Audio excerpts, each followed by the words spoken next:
My name's Anna. I sell houses, the big fancy ones with views, and the small cozy types that feel like yesterday's bread, warm and welcoming. My office is way up in the sky, or so it feels on the 22nd floor. It's a world of glass that reflects everything, the clouds, the birds, and the infinite hustle of the city. So, here's where it all starts. There's this guy, Mike. Not just any guy. The type that walks into a room and even the air takes notice. He started working at the firm next door about a year ago. The first time we met was by the coffee machine. It's one of those fancy ones that can do everything except drink the coffee for you. I was fighting with the machine, trying to get it to give me something strong enough to keep my eyelids from staging a protest. Need a hand? That was Mike. Smiling, like he knew the secret joke behind every little malfunction. Yeah, unless you know how to negotiate with a robot, I snapped back, more out of caffeine deprivation than any real annoyance. He laughed, that easy kind of laugh that's infectious. Let me try. These things are more sensitive than my mom's chihuahua. He fiddled a bit, pushed some buttons like he was playing an arcade game, and voila, the machine surrendered 2 cups of the darkest brew. Mike, he said, handing me one. Anna. Thanks, I replied, taking a sip. Heaven in a cup and just the jolt I needed. We started bumping into each other more.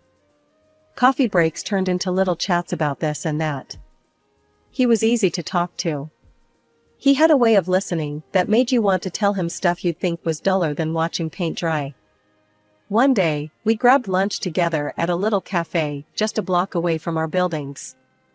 It was becoming a thing, us, talking. About work, movies, the mess of the world. You ever think about doing something else? Like, not selling houses?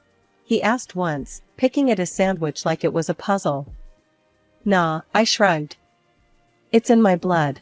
Plus, I get a kick out of making people's dreams come true. What about you? Ever think of running away and joining the circus? He chuckled, shaking his head. Can't. My mom would miss me too much. There it was. Mike was a mama's boy. Not in a living in her basement playing video games way, but close. He lived with her, took care of her. Hell, she even came to his office sometimes, like she was checking in on her investment. I thought it was sweet. A bit odd, maybe, but sweet. I liked that he cared so much. It was rare. Life at the office and with Mike was like rolling with a fast current, and before I knew it, a year had whisked by. The casual lunches and coffee breaks had woven into something a lot tighter, a lot more serious. One Friday, the office was buzzing more than usual. Word gets around when something's up, and around here, it spreads faster than a wildfire. I was plugging away at my desk when Liz, a coworker from 2 cubicles down, strutted over like she had some hot gossip. Hey, Anna, everyone's saying he's gonna pop the question soon. You know, a ring, the whole shebang. She smirked, popping her gum. Let him talk, I shrugged, trying to brush it off, but my heart was racing. Mike hadn't hinted anything, but the thought sent a zing through my spine. Later that day, as the sun dipped below the horizon painting the sky in strokes of orange and purple, Mike suggested we grab dinner instead of just a quick bite at the cafe. Something about the way he said it, all nervous-like, had my stomach doing somersaults. We ended up at this cozy little Italian place he knew, tucked away from the usual hustle of the city. It was the kind of spot you'd miss if you weren't looking for it, with dim lighting and candles flickering on the tables.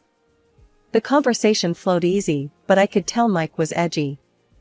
He fumbled with his napkin, cleared his throat more times than needed, and kept avoiding eye contact.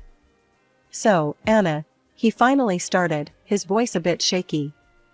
We've been doing this, us, for a while now, and I... Spit it out, Mike.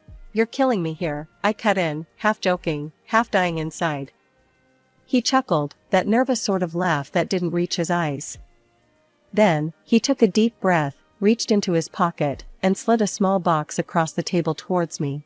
I want to do this for real, Anna. Marry me? The room spun a little. I mean, Liz's teasing, the office bets, suddenly, it was all real. But looking into Mike's hopeful eyes, I felt this solid, sure thing settle in my chest. Yeah, Mike. Yes. I managed, my voice steadier than I felt. He grinned, relief washing over his face, and slipped the ring on my finger. It was simple, nothing too flashy, just like us. We spent the rest of the evening wrapped up in our little bubble, the chatter around us fading into a blur. The next week at work was like walking onto a stage. Heads turned, whispers followed me down the hall, and even the old-timers slapped Mike on the back and threw him knowing looks. And amid all the congratulations and cheeky comments, the bets came up again. Liz, with her big mouth, couldn't help herself. Gotta say, Anna, didn't think you'd say yes. What's the over-under on this lasting then? She laughed, nudging me. I rolled my eyes. Place your bets, Liz.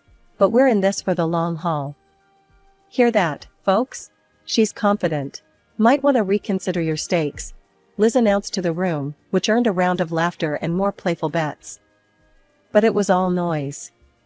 In that whirlwind of a moment, with a new ring on my finger and Mike by my side, the office could have fallen down around us, and I wouldn't have cared. We were doing this, and that's all that mattered. Our wedding was nothing fancy, just close friends and family in a small garden downtown. It was perfect, simple, intimate, and just about us. However, the real challenge started when we were supposed to set up our new life together. As we were packing up my apartment, Mike dropped the bomb. Anna, I've been thinking. Mom and I have been living alone in this rented house since Dad passed. She won't feel good alone without me. What do you think about moving in with her? It could save us a ton on rent and bills. I sighed. It wasn't what I wanted, but how could I say no? He was right, his mom had been alone a lot. Okay, let's give it a try, I conceded, trying to sound more upbeat than I felt. Moving day was a blur. His mom, Martha, welcomed us with open arms and an endless list of how things were done in her house. At first, it was fine. I thought, I can handle this. It's temporary. But as days turned into weeks, the true colors of living under Martha's roof began to show. She had rules for everything, from how laundry should be done to how the groceries should be stored.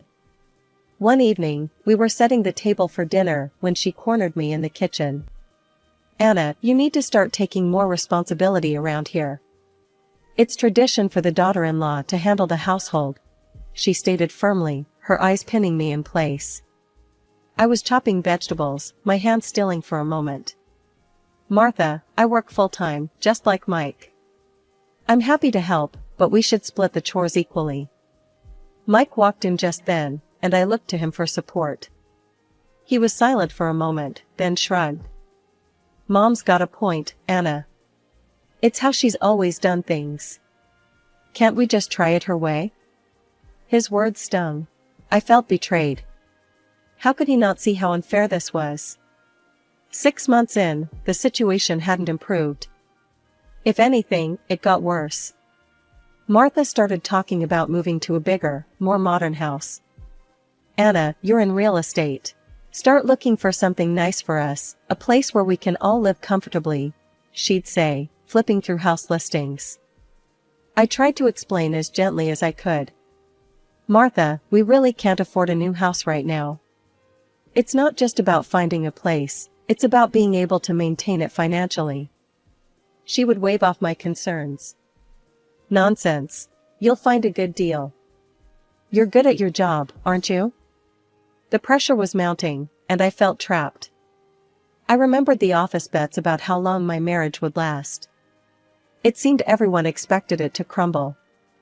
Determined not to give them that satisfaction, I gritted my teeth and bore it, hoping for a change. Just when I thought things couldn't get more chaotic, Mike's sister, Jen, showed up at our doorstep, tears streaming down her face, a toddler on her hip. The door barely swung open before she was halfway through it, her voice cracking with panic. He kicked me out, Mike. He's done with me, said I cheated, which I didn't. She sobbed, collapsing into the hallway.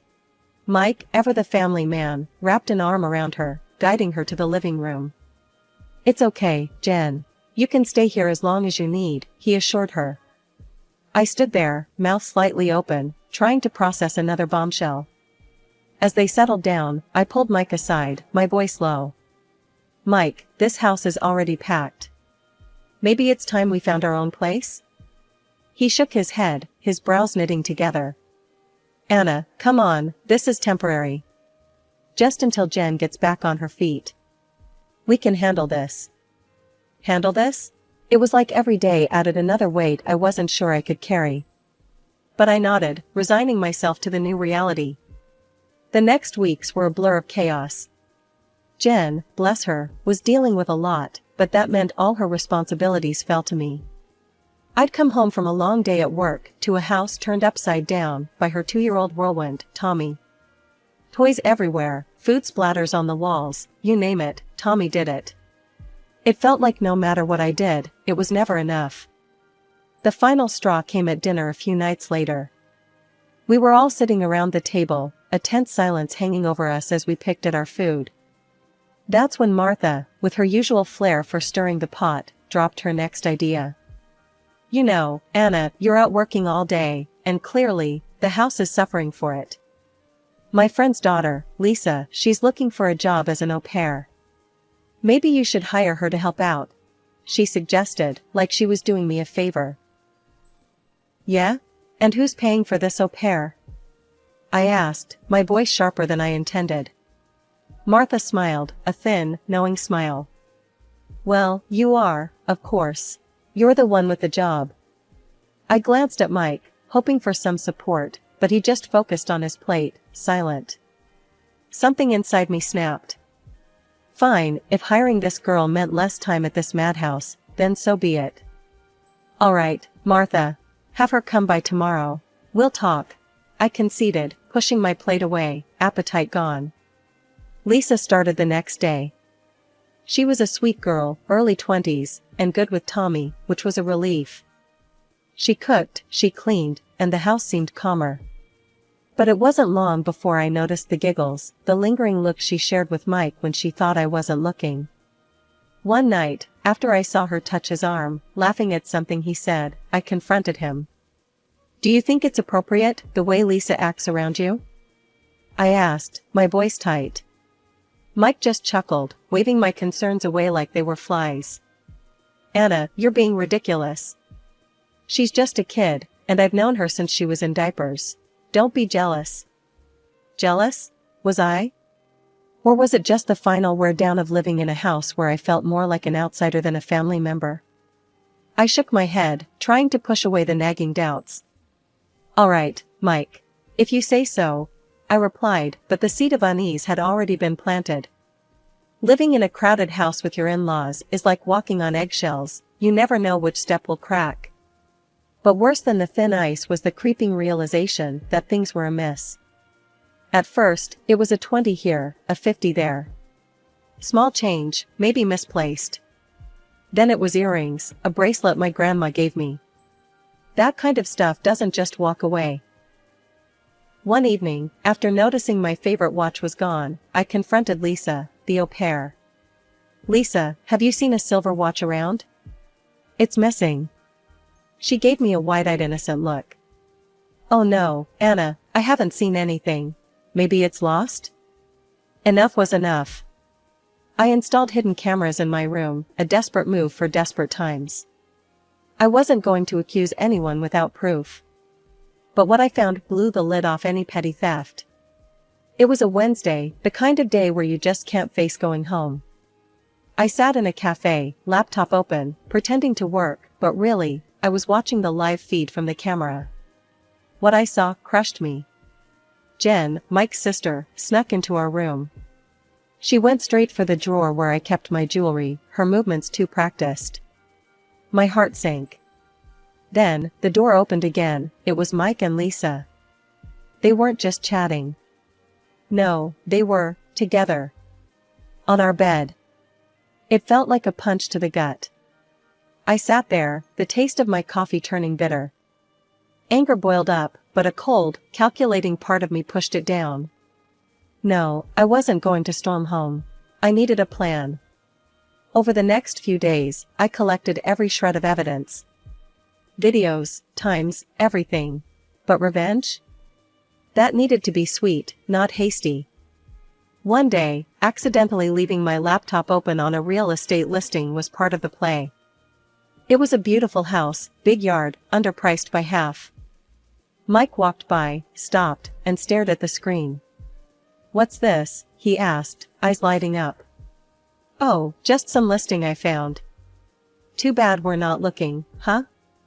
I murmured, feigning disinterest. He grabbed the laptop, scrolling through the photos. "Are you kidding? This is perfect. Why wouldn't we look at this?" Martha came over, peering over his shoulder. "Oh, Mike. It's beautiful. Call them, now." Mike was practically bouncing as he dialed the number. "Hi, yes, I'm calling about the listing." "Yes, we want to put down a deposit." No need for a full check, we trust it's all good," he said, all but throwing our money at them. "Who's it going to be registered to?" I asked, my voice sweet as syrup. "Me, obviously. And you'll help with the payments, right?" He didn't even look at me as he spoke. "Of course," I replied, my smile hiding daggers. Everything was falling into place. Sitting back, I watched as they celebrated, oblivious to the storm that was about to hit. Mike, Martha, and Jen, they all thought they had won. But the game had just changed, and I was now playing for keeps. The ink was barely dry on the documents for the new house when Mike decided to throw a dinner that felt more like a victory lap than a family gathering. The entire crew was there, his mom, Martha, his sister, Jen, and yes, Lisa, who'd become too familiar in all the wrong ways. The dining room buzzed with a kind of giddy tension as I walked in, the air thick with smug satisfaction. Mike was grinning like a kid who'd just gotten away with stealing cookies. "All right, everyone, big news," Mike announced, standing at the head of the table with a glass of wine in hand. "We're moving into the new house next week. Mom, Jen, and, of course, Lisa here will be coming with me. Anna and Anna won't be joining us." Martha clapped her hands, almost bouncing in her chair. "Here are the divorce papers. I think Lisa suits my son better. You should leave here, right now." I took the envelope without a word, my hand steady as I pulled out the papers. I looked around the table, at their expectant faces, waiting for me to break, to make a scene. But I didn't give them the satisfaction. Instead, I signed each page, each signature a silent seal on my exit from this twisted soap opera. I stood up, my chair scraping back loudly in the quiet that followed. "Enjoy the house," I said, my tone even, a small smile playing on my lips. I walked out with my head held high, their laughter echoing behind me. They thought they'd won, but the game was far from over. A week after I'd moved out, living in a small but peaceful apartment, I got a call from Sarah, a friend who lived near the new dream home. "Hey, you won't believe what's happening." Sarah's voice was a mix of concern and disbelief. "Your ex and his circus moved into the house, and now there's a major stink, literally. The whole neighborhood is complaining." "Oh? What's going on?" I asked, a knowing smile creeping across my face. "It's the sewage, Anna. Something's wrong with their pipes, sewage is leaking out onto the street. It's a disaster. They've had plumbers in all day." The news was a delicious twist I hadn't anticipated so soon. "They're in deep, you know. Mike's trying to sort it, but he's out of his depth. No money to fix it properly," Sarah continued, her voice almost sympathetic. As I hung up, I couldn't help but burst into laughter. The perfect house, the perfect scam. The victory they thought they had was crumbling, just like the pipes in their precious new home. And as for me? I was finally free, breathing air that smelled a lot sweeter than the one surrounding them. After signing those divorce papers, it wasn't just a matter of packing up my old life, but gearing up for a battle.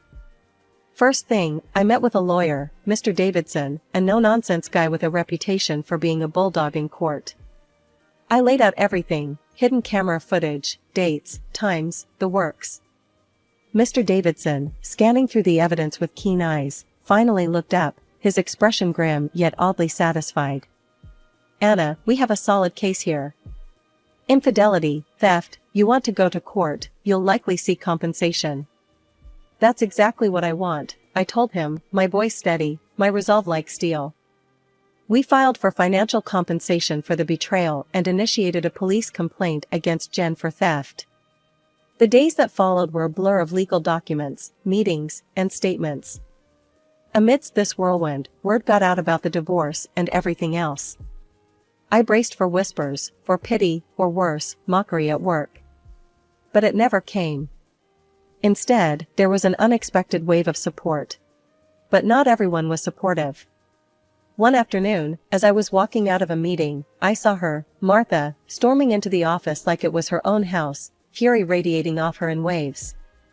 Anna, you think you can just destroy my family and get away with it? She screamed across the lobby. The office fell silent. Everyone's eyes were on us. I stood my ground. Martha, you need to leave. Now. She took a step forward, her finger pointed accusingly. I won't let you do this to us. Before she could continue, I gestured to the security guards. Please escort her out. She's not welcome here. The guards were quick to react, taking Martha by the arms and leading her away as she continued to shout and struggle. It was a sad, desperate scene. The following week saw the legal battles unfold. Mike, faced with undeniable evidence, settled out of court, agreeing to a lump sum as compensation. His face, when he signed the papers, was a mix of anger and humiliation. Jen, caught red-handed on video, received a conditional sentence and was ordered to return all stolen items. Adding to their downfall, Mike became a joke at work. People would subtly lift their noses as he passed, snickering about the man from the stinky house. It wasn't long before he couldn't take it anymore and resigned. His departure made my daily life a lot easier. Not seeing him every day was a relief I hadn't expected. It had been 2 quiet, peaceful months since I had settled into my new life and small apartment in the city center. My days were filled with the normalcy of work, occasional lunches with colleagues, and evenings that I could now call my own. It felt like I was finally getting back to myself, the air around me lighter, my mornings brighter. But, like a shadow from the past, my phone rang one afternoon. The screen flashed Martha's name, dragging with it the weight of old, unpleasant memories. I hesitated but answered, curious despite myself. Anna, you need to help us. Martha's voice came through, strained and desperate. It was so different from the last time we spoke, filled with accusations and anger. What's wrong, Martha? I asked, though a part of me already wanted to hang up. It's this house. It's falling apart. The smell is unbearable, and we can't even use the bathrooms properly because of the sewage issues. Mike's drowning in debt because of the repairs, she explained, her voice cracking.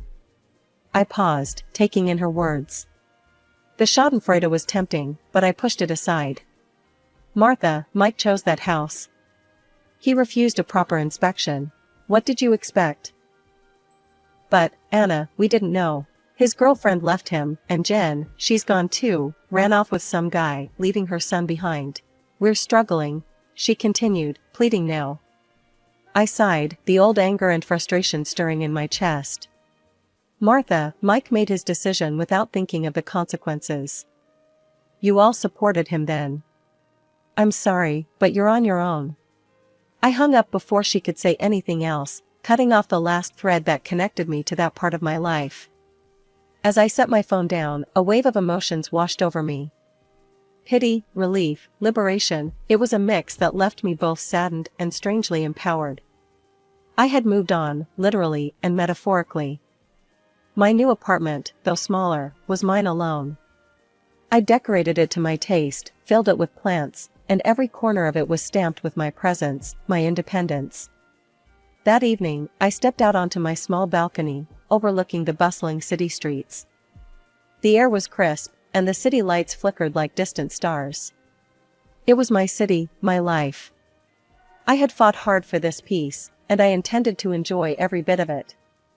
Never again, I whispered to myself, a promise hanging in the cool air. Never again will I let anyone control my life. I turned back inside, feeling the solid ground of my decisions beneath my feet. The apartment was quiet, a sanctuary from the world and its chaos.